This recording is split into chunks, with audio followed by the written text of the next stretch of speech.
Have you been trying to work on your wrist angles at impact only to find you're making little to no progress at all? Well, that's because the movement of the wrists is indirectly influenced by the movement of the arms, and more specifically the elbows. But because nobody's told you this before, you can never truly fix your wrist problem until now. Let's break down the 5 benefits of keeping your elbows close together throughout the swing, and I'll share some drills with you that you can implement immediately into your next practice session to have you flushing the ball just like the pros. The very first benefit to keeping your elbows closer together throughout the swing would be improved contact via better radius management. What does that mean? Well, as we step into the ball here, and you imagine I keep my arms and elbows close together, the radius of the swing arc at the bottom here, would be more predictable, more constant, the more my elbows stayed together. Keeping my elbows close together in the way back and the way through would typically help me to hit more in the center of the club face more often. That's a good thing. And it would stand to reason that the logic of that would be flipped on its head if I was someone who started bending my arms excessively. My elbows started out some 6 to 8 inches apart, but by the time I hit the ball, they were further apart. You can imagine what that would do to the radius of the swing. It would raise the swing arc up away from the ground, make me susceptible to hitting the top of the ball, thinning the ball, and in the most extreme cases, missing the ball altogether. But there's a second part of why pulling your elbows apart is going to make you a poorer golfer, and that's the link between the elbows and the wrists. To show you this in real time, I'm wearing the Hack Motion wrist sensor on my lead wrist, and this is going to prove to you the link between the arms and the wrists. Let me show you what I mean. Benefit number 2 here is going to show you how you're going to stop being a caster and a flipper of this club, because you now understand how the arms affect the wrists. Let me take my normal setup. So I'm going to set up to this golf ball, place the club behind the ball there, and as I do so with my normal grip on this lead hand, I've got around 20 degrees of extension in this lead wrist. A little bit of an angle here, which would be correct for a neutral grip like mine. But what happens when I take my arms, which are pretty straight, and I just start pulling my elbows apart? What happens to that lead wrist number? The extension has jumped from around 20 degrees all the way there to 48. That's an enormous amount of lead wrist extension, which has been caused purely by my elbows pulling apart. I'm not trying to flex my wrist there at all. That's happening automatically because of how the joints of our body work. So now, knowing that your elbows control your wrists, you'd start to understand that you're a caster and you're a flipper at impact because your elbows get too far apart. So benefit number 2 of keeping your elbows closer together is that you'll reduce your propensity to cast the club in the downswing, and you'll reduce the likelihood of you being a flipper at impact. Benefit number 3 can be seen at the top of the backswing and then in transition into the downswing, where a lot of you get the swing wrong. Many of you will struggle in the downswing with a steepening shaft and a club that would swing across the ball. You'll also notice that you'll be extending your wrist too much, which would open the club face. That would make you liable to poor contact. You'd likely lose a lot of distance, and you'd probably be a slicer. That combination of things would make you a higher handicap golfer than you should be. So how do you fix the downswing with this knowledge of the elbows being close together? A great way to think about this entire video is the fact that the distance the elbows are apart at setup should remain the same throughout the swing. That's into the takeaway. At the top of the backswing, my elbows are the same distance apart, coming in the downswing, impact, and into the follow through. That's the 2-second version really of this video. The elbows stay a constant distance apart throughout the entire swing. And when you know that, you'll now start to appreciate and understand the importance of that at the top of the swing. We get to the top here, and you'll see my lead wrist is more or less flat. Again, that's a pretty ideal position for it to be. 2 degrees of extension is being measured on the Hack Motion. If I was to squeeze my elbows more together, so I reduce the distance that they are between my left and right elbow there, notice what happens to that lead wrist. It actually flexes more and the shaft starts to lay down. The closer I get my elbows together, the shallower my shaft can be. Conversely, if I start allowing my elbows to get further apart, what happens to that shaft? It starts to steepen. And what happens to that lead wrist? It's now moved into 40 degrees of extension. That makes me steep, it makes me swing across the ball, it makes me a bad golfer. So once again, huge benefit to squeezing and keeping these elbows as close together as you can, not just at setup, not just at impact, but also at the top of the swing as well. The fourth benefit will be in helping you to draw every ball by keeping your elbows closer together. And the reason that happens, we've already alluded to it a little bit in this video already, is that the closer your elbows are together, the easier it is to have the lead wrist in some sort of flex. Even a little bit there as I come into impact. Squeezing the elbows together helps me to keep the lead wrist in a slightly flexed condition, and a slightly flexed condition allows me to keep the face closed to the shaft, which is what makes the balls draw. So if you keep your elbows together, the associated benefits you get from the wrists will help you to keep the face slightly closed to the path, and it will help you to hit the ball from right to left as a right-handed golfer rather than a slice. So benefit number 4, squeeze the elbows together, keep the elbows together throughout the swing.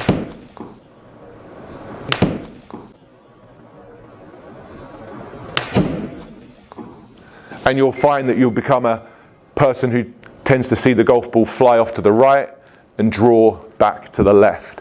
So if you've always sliced the ball, or you always struggle to hit a draw, one of the big reasons will be because you're not managing the radius via the elbows, and as a consequence of that, the wrists are in the wrong place. If you want to learn to draw the ball, start by squeezing your elbows together more throughout the swing. And as if 4 benefits wasn't enough for you already, I've got one more for you to share right now. And again, it's the delivery of the shaft being more forward at impact, for the same reasons that the shaft is shallower in the downswing and I'm able to draw the ball by keeping the lead wrist flexed. It's the squeezing of the elbows that helps me to retain this shaft lean, which helps me to hit the ball more consistently. I hit down more, better contact. I hit middle of the face more often, more energy transfer. This entire swing becomes, and the entire contact becomes much more compressed, and it feels buttery off the club face. It feels as good as anything. That's the perfect strikes that you've experienced at some point in time during your golfing career, but that seem fleeting and elude you all too often. If you really want to get to the point where you're striking the ball well, you need shaft lean at impact. And in order to achieve shaft lean at impact, you want your elbows to be squeezing together. So now that we understand all the benefits of keeping the elbows together, what's some of the ways that we could practice this to be able to see the changes and implement this stuff into our swing immediately?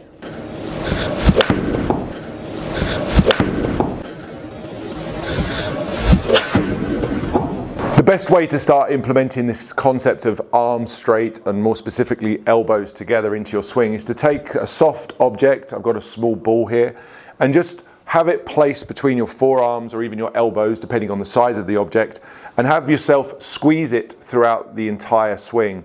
Start out hitting balls with small swings to begin with, build in that radius management as well as the wrist management that we talked about, and just start hitting shots without dropping the ball. It's such a simple idea, like so many good drills, just squeezing this ball between your arms as you swing. And it's also a great diagnostics tool, meaning that some of you are going to put a ball between your arms like this and you'll start to swing back and you'll drop it at some point in the backswing as your elbows start to flex. It shows a deficiency in your swing at that point, and we'd want to work on helping you to manage those elbows better, which in turn will help you improve your wrist condition. So we're going to take a small ball or an object, something soft that you can hold between your arms, and we're going to start out just hitting some shots. For many of you, just the idea of squeezing the arms will be enough, but for a lot of you, you'll need an object between your arms. And the one thing I'll say to you at this point is it's not always enough to just have an object between your arms. I want you actively squeezing whatever it is you're holding here, meaning you're pushing your elbows and actively contracting your muscles to squeeze this throughout the swing. Because it's once the ball disappears, once the object isn't between your arms anymore, I still need you to have a sense of what it feels like to hold on to that ball so that you can transfer that to the ball when you're actually playing, transfer that to the golf ball. You can actually do that in your real swing. So start out squeezing the ball, see how far back and through you can swing. And in the beginning, again, you're going to sense a level of rigidity and tautness to the golf swing that you maybe didn't know existed. I think a lot of golfers think the swing should be soft and very relaxed and almost very soft and flexible in a sense, because the best players, when we watch them swing, make the swing look effortless. It looks very smooth and flowy. It doesn't look like they're trying to keep this structure that I'm describing at all. Truth is, it's in there, but because they've done it for so long, they managed to make the motion look very, very simple, very effortless, when in reality there's a lot of force management going on there. You guys need to start out squeezing those arms, hitting balls, keeping the ball between your arms throughout the swing, and really starting to understand that rigidity that I just referred to that's necessary to make a good swing. There's good contact, there's the draw that we spoke about. Put an object between your arms whenever you practice. Start out small. If you can only make small swings with this, then just start by hitting those half pitch shots, those pitching wedge shots that maybe just go 30, 40, 50 yards, and then gradually build up to the longer swings with the wedges and then the irons and ultimately the driver. This concept of squeezing the arms and squeezing the elbows together works with every club in your bag, and like so many of these drills, it's almost more important that you do this with the driver than any other club.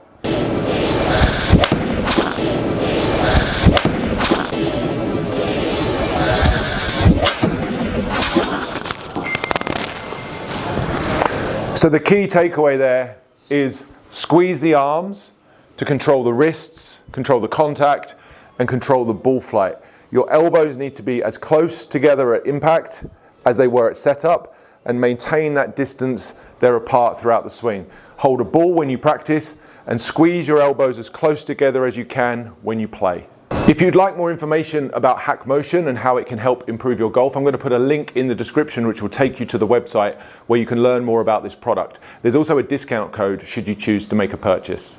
If you enjoyed the video today, I'd love you to hit the like button and subscribe to the channel if you're not already. I'd also love you to share this video with one of your golfing friends who you think struggles with their wrist conditions. And I think unlocking this knowledge that the elbows are really in charge of the wrists will transform the ball striking for many of you. In fact, if you're a current Hack Motion user and you've been struggling with your wrist angles, why don't you get down into the comments and let me know if squeezing your elbows together helped you to improve your wrist angles and with it, your ball flight.